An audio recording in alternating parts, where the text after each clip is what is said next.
trees, gitna niyang A at saka B, makikita nyo yung McDo, pagkain ng Pilipino, dalawang ulam, 35 pesos na. Ayan. So, tawid lang tayo dito sa Maxim Key Sosi Express. Yan. Ayan, tawid tayo dito sa street na to. Maxim Sosi Express. Yan. Tingnan natin dito. Liko tayo dito sa left right. Yan. Liko.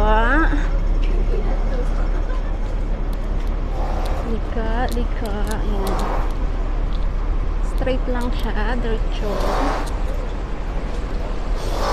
Nakita niyo yung CH East. Diretso lang siya. Lakad-lakad. Harap na niya ng Welcome. At saka McDonald's. Ayan. Nasa gitna lang siya. Tapos, nakita yung King, Optimist. Diretso niya lang yan. So, gitna ng ayan, yung exit B. Kita niyo yung exit B na MTR. Yan. Yung harap nito. Yan. Ang pangalan ay YP. Yan. So, dito na yan yung pagkain ng 35 by 1. Yan. Na sila. Dito. Ayan. Ito yung mga food nila. Ayan. So, dalawa, 35 Hong Kong dollar po siya. Ayan. Ayan. Magkano daw? 30? 35?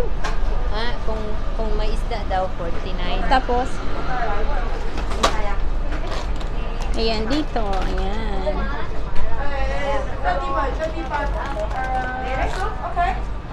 Sok.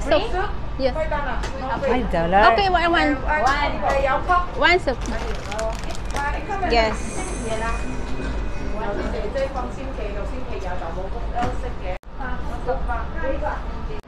Ayan, dito Chinese restaurant. Makikita nyo na ulam. Ayan. Murang-mura lang yan. Pipili ka lang dyan. $35 ang dalawang ulam tsaka isang kanin. Ayan, pag isda naman is $45. Tapos 5 piso yung $5 pala yung soup nila. Ayan. So, mura-mura na siya, dalawang ulam. Okay. Ayan. So, ayan. Sa harap lang po yan ng McDonald's. Ay, exit B. Ayan, sa exit B sa harap. Nakikita nyo yung McDonald's. Ayan. Tapos, ang tabi nito sa harap ay ukay-ukay. Tapos, dito nyo siya makikita.